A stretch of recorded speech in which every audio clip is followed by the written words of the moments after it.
But why was that a myth?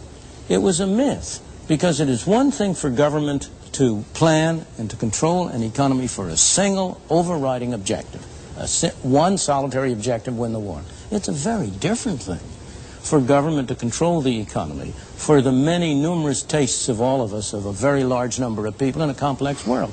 And you asked the question of whether people's opinions can be changed. Yes. I can't change their opinions, you can't change their opinions, but experience is changing their opinions. Is there anybody anywhere now who believes that government is an efficient way to run an industrial enterprise? I think your question, can you get the genie back into the bottle, is a very important one. It is undoubtedly true that in democratic countries there will be a public urge expressed through the political process for something to be done about anything that seems to be wrong. The one thing that inhibits that is the belief that it can't be done. There is no politically expressed desire for the government to do something about the weather because it is widely believed that the government does not control the weather.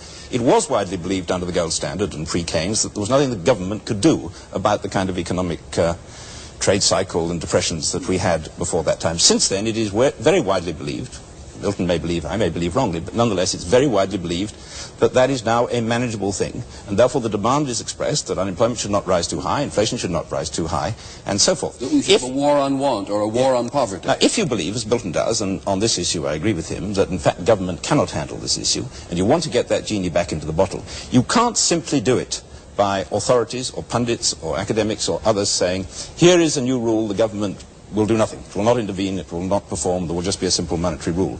You've got politically to persuade people that this is part of a system which they can understand, which will in fact deliver for them the minimal economic objectives that they have, which are basically high employment and stability of prices and one or two other things. Now, in order to do that, you've got to describe a political economic system which will in fact deliver that result. And they will not believe, and in my opinion they will rightly not believe, that simply going back to where we were or where we imagined that we were in 1930 or 1870 by withdrawing the government from the game and doing nothing else will produce that result, and they're right not to believe it.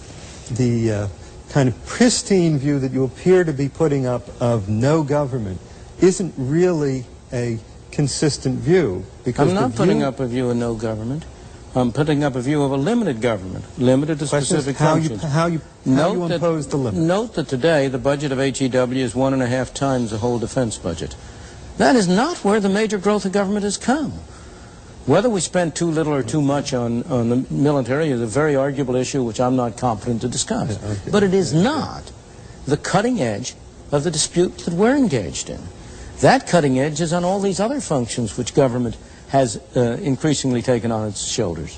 How do you get from here to there? By persuading people to do it, and by doing it gradually. You do not get it overnight. CAB was a very, very persuasive element on getting rid of one branch of regulation. The failure of government to produce the full employment and the stable prices that was promised is another. You know, whom are we kidding? Is there anybody around anymore who really believes the government knows how to prevent, by its present methods, inflation or unemployment? We've had increasing inflation. We've had increasing unemployment, not only in the United States. It seems to me that we're talking about at least 4 kinds of government intervention of differing popularity among the public. One is redistributive, via the Social Security system and so on, and lots of that is popular. Welfare is unpopular, but Social Security is quite popular. Medicare has a mixed reputation, Medicaid a bad reputation. The redistributive system is a mixed bag from the public standpoint. Another kind of intervention deals with unemployment, a third kind deals with prices, and a fourth kind deals with regulation. Now, again, there is a cry about regulation which itself breaks down, it seems to me, into 2 parts. Partly a safety kind of thing, partly an economic kind of thing. I doubt that the public is prepared, for example, to eliminate the Food and Drug Administration. Take the way of trying to smooth out the business cycle. All right, now wait on that. I think that the record of doing this in its clumsy way, Republicans, Democrats, assorted administrations in England and elsewhere, between 1945 and 1973 was quite good. Average unemployment during this considerable span of years was lower than it had been. probably in any previous spell of modern economic history. Inflation was not a persistent problem in this. Now, I would say, putting the claim at a very modest one, that Keynesian intervention, if we use that as a label, worked pretty well for a whole generation. Now, anything that works well for a whole generation isn't entirely bad. From that fact, and the undeniable fact that things are working poorly now, are we to conclude that the Keynesian sort of mixed regulation was wrong, or alternatively that we need still more regulation? That's my conclusion, I might say. You want the right people manipulating the levers, but go back. Memory smooths things out. If you really look at that 25-year period you're talking about, it was not a period of stability. It was a period that was punctuated by the very sharp inflation of the Korean War. It was a period that was punctuated by 3 recessions in the course of about 8 years in the 50s and early 60s. It was a period in which you had inflation really starting to go from creeping to running in the latter 60s. It was a period which laid the groundwork for the kind of situation in which we are now, where you have both higher unemployment and higher inflation. It was I mean, there were these movements, as we say, but they weren't the movements like the 1930s. There was a recession in 58. Yes, we all called it a recession. We all worried about it and so on. But it was a small thing, little potatoes. The same thing was true in earlier periods between the Great Depressions. If you take the area between the Great Depression in the United States of the 1870s and the 1890s, again, you had a period like that. If you take it between the Great Depression of the 1890s and World War I, with one minor exception, it was similar to that. So that what you have, and this is a historical fact, is that except for the Great Depressions, all of which are linked to monetary collapses and to governmental involvement, in the interim period, the society has been reasonably stable. Have we reached a stage, incidentally, where we need not again see anything like the Great Depression? You say recessions, yes, but it bears no relationship to what we knew in the 30s. Have we solved that problem now? People are deeply...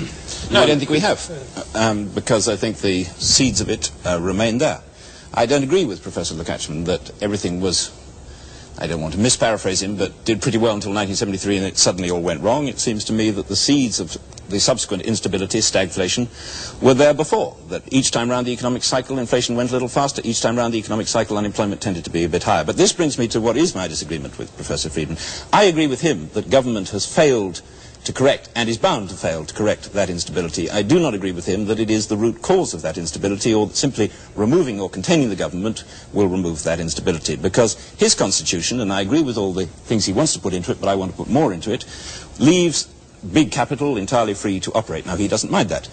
In response to big capital, you are bound to get, as a simple natural reaction, big labour. He doesn't mind that. He's quite happy with that. But my contention is that once you have big labour, you have a way of setting rewards in society, not only by trade unions, but through all sorts of other processes whereby groups get together in order to exploit the political process and legal rights and to protect themselves from competition, in which inevitably people set rewards above what economists call the market clearing price for labour, i.e. they set levels of reward which make it impossible that everybody should be employed. You therefore have a built-in tendency to high unemployment. If governments react to that on the Keynesian pattern by trying to inject spending which will enable these people to be employed, then I agree with Professor Friedman that all you get is faster and faster inflation, and that, if you like, is caused by the government. But the government is a proximate cause of an original instability that is already there. And there's nothing in Professor Friedman's constitution which would correct that inherent, if you like, contradiction or flaw in classical Western political economy. Do you deny, Peter, I want to ask just one question of Peter. Do you deny that big government plays a large part in the rise of big capital and big labor? I think they're interactive. I once said big capital causes big labor, causes big government, causes big failure. And that is the tragic story, in my opinion, of the 20th century. We have to unravel that. If you start that route with big government, will it be wrong? Big government causes big capital, causes big labor, causes big failure. I don't think historically that's what's happened. But you and I are agreed we don't want big government. That's right. What we're disagreed about is what else we need.